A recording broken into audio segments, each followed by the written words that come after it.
I find it so fascinating that how easy it is to assume that my life experience, the way I experience life, is the only normal, is completely normal, is the only life experience that exists.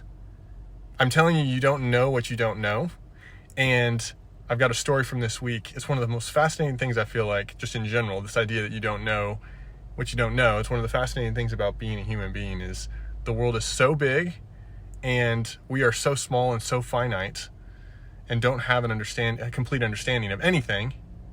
We can grasp at understanding, but it only goes so far in the grand scheme of things because the world is so big.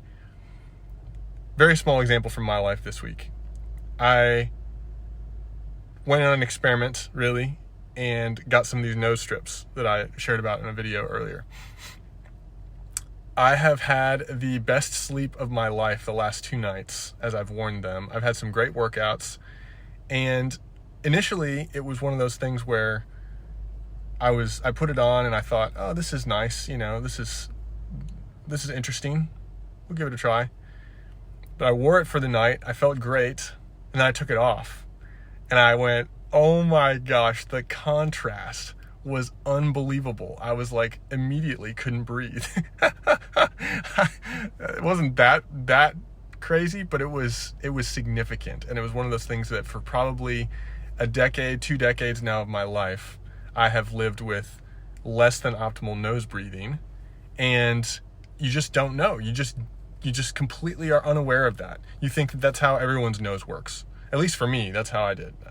And I just was reminded tonight of how important it is to maintain in all of life, not just in such a silly example as nose strips and breathing out of your nose and healthy breathing and what have you, but to maintain the attitude of curiosity, openness, humility, acknowledging the fact that how you experience life may not be completely accurate in every way.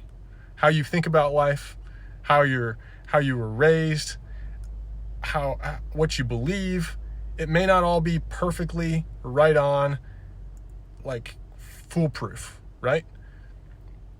I aspire to be, instead of as I get older to become more and more set in my ways, I aspire to be an old person that maintains the attitude of curiosity and humility and openness till the day I die. I find that it is the case that as you get older, it seems like the older you get, the more easy it is to become set in your ways because you've kind of figured out life. But I'd love to reverse that. I'd love to see the openness and curiosity and genuine humility, question asking, continue forever. I think that's one of the best qualities you can have as a human being.